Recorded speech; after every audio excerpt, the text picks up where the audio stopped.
Thanks everyone for coming tonight. My name is Mark Lutter. I'm the founder and executive chairman of the Charter Cities Institute. And charter cities are new cities with better laws. The idea being governance matters for economic growth. If a country is well governed, it will do relatively well. If it's poorly governed, it probably won't do particularly well. The challenge is oftentimes it can be difficult to change governance at a national level. And so charter cities take that idea of governance and say, okay, what if we take areas that aren't particularly populated, that might have a lot of people migrating to them in the next 10, 20, 30 years? What if we create good laws for those areas that can then lead to sustained economic growth? So this here is one of my favorite quotes, right? The real problem with humanity is that we have Paleolithic emotions, medieval institutions. So what does this mean, right? We've all seen newly in terms of like AI, in terms of biotech, mRNA vaccines. We have amazing technology that's able to solve many of the world's pressing challenges. At the same time, right, our institutions haven't yet caught up with some of these innovations. Figuring out how to create institutions that can take advantage of these emerging technologies, of technologies that have existed for generations, is really critical for economic growth. So one of the challenges in establishing institutions, there's a quote from Gordon Brown: when it comes to rule of law, the first 500 years are the hardest, right? If you look at the places that have good institutions, oftentimes those institutions started generations and centuries ago, right? You can trace, for example, in the UK, the emergence of common law, right? That started very, very early, 1,000 or more years ago, right? It takes time for people to learn how to work together, to live together in a way that can benefit from the new technologies that we're developing.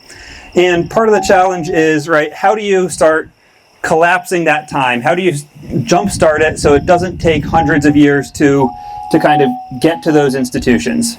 And this is, I think, where charter cities come in, right? The world is urbanizing. About 7-8 years ago, the world passed 50% urbanization for the first time in history, right? The US passed 50% urbanization in the early 19th century, in 1910 or so, Europe around the same time.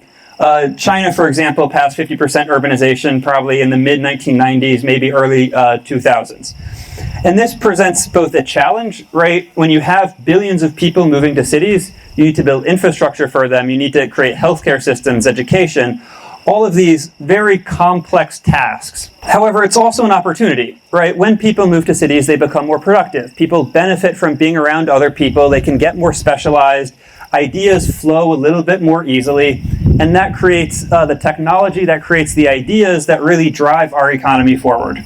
So today, if you look at cities by population, many of the largest cities are in Asia, right? Tokyo, depending on how you want to count, is the largest city in the world with 35 million people, right? 35 million people is just a tremendous amount of people. It's more than many countries, and right, they've learned how to do it relatively successfully. Tokyo is a wonderful place to live. However, if you fast forward to 2100, right, many of the largest cities in the world are going to be in Africa. Dar es Salaam, depending on the estimates, might reach 60 million people, right? And so it's really critical to figure out how to create institutions, how to create infrastructure for these rapidly urbanizing populations to allow these new urban residents to really enter the global economy, benefit from trade, benefit from commerce, benefit from kind of the advancements that have been created. Lagos is going to be the largest city in the world, Kinshasa number 2. And even today, right, Kinshasa is the largest French-speaking city in the world. It's larger than Paris, about 13 million people to 12 million people. And Kinshasa, unfortunately, doesn't offer the same opportunities that Paris does. There was an article I was reading a while back that illustrated this. There's a kind of popular song in Kinshasa that's about, like, don't pee in the puddle because there might be a live wire in the puddle and you might get electrocuted, right? And this just illustrates the challenge with very rapid urbanization in terms of how to provide physical infrastructure as well as governance to allow people to become more productive, to benefit from the global economy.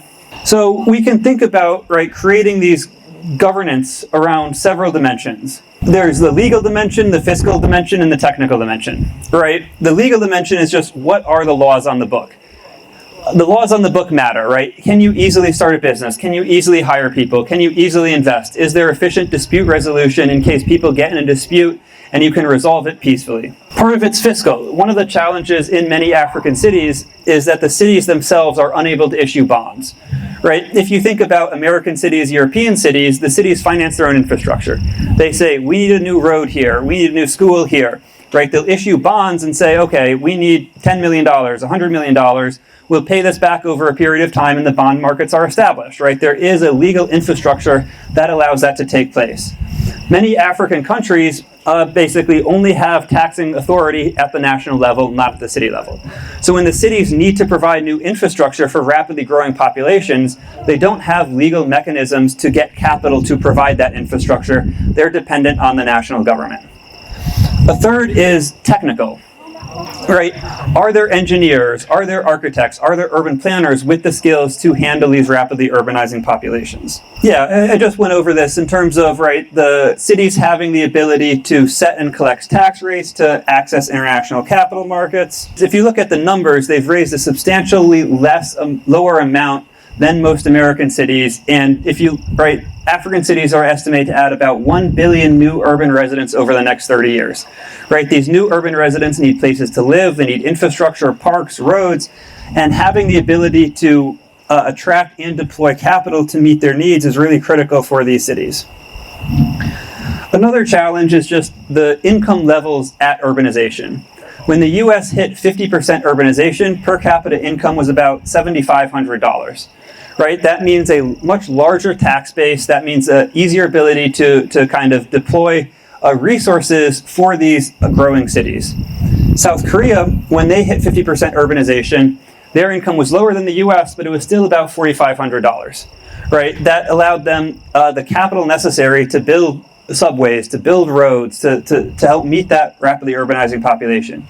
The DRC is hitting 50% urbanization and their per capita income is $550, right? And so figuring out new creative ways to unlock capital sources, to create governing institutions that can better deliver for economies with a much lower level of income while they need all of these public services and infrastructure. Another challenge is technical, right?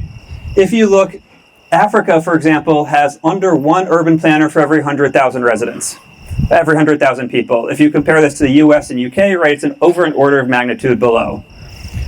To get the technical expertise to help deploy these projects, there needs to be massive training programs, there needs to be a lot of education to create the talent that can help really meet the need for this new infrastructure. So, at the Charter Cities Institute, the way we think about this is public-private partnerships, right? How do governments partner with private sector actors that have the technical capacity, the resources, to build the infrastructure necessary to meet the growing urban demand? We hosted a conference last year in Kigali, the capital of Rwanda, and one of the speakers is a senior at Rendeavor, which is the largest private urban developer in Africa.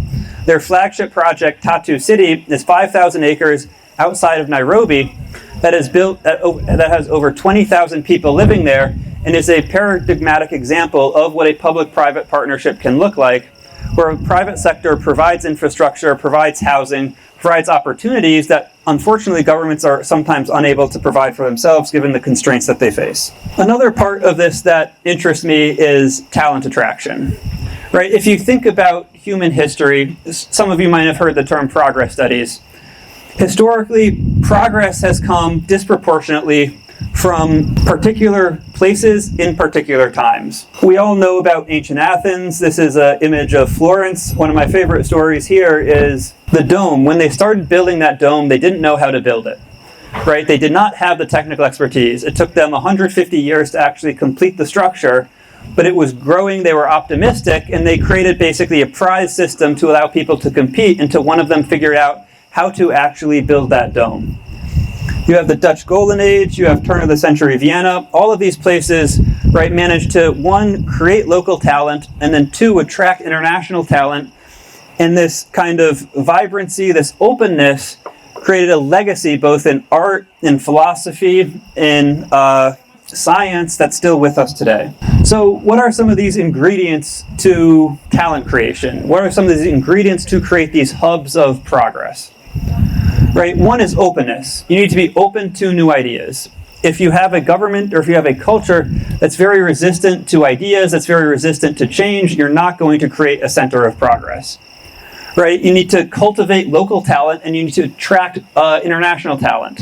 Renaissance, for example, happened in part because the Byzantine Empire fell and Greek scholars fled the fall of the Byzantine Empire, ended up in northern Italy, and brought all these ideas that had otherwise been forgotten.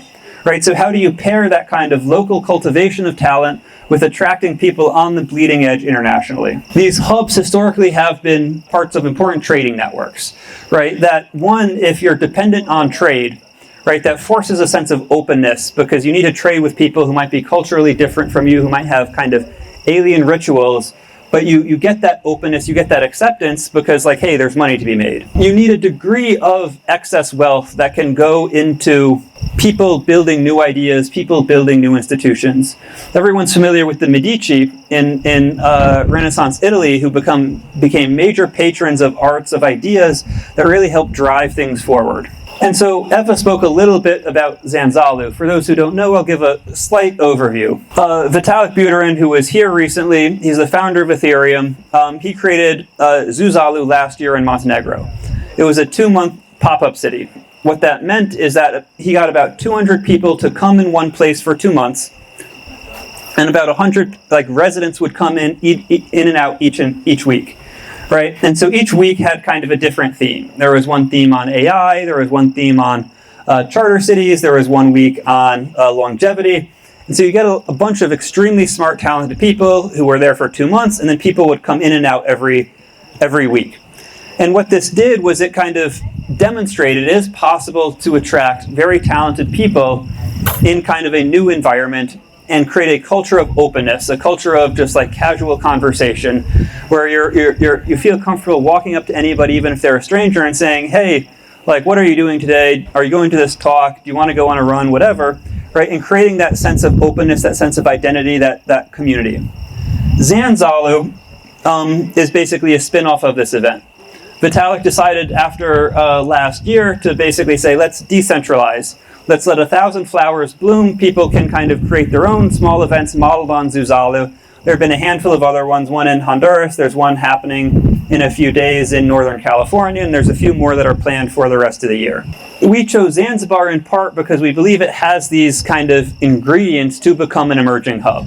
Right, the history of Zanzibar as a trading network, this merging of cultures, African, Arab, Indian, educational institutions, including SUZA, the State University of Zanzibar, and IIT, and it's got a wonderful lifestyle.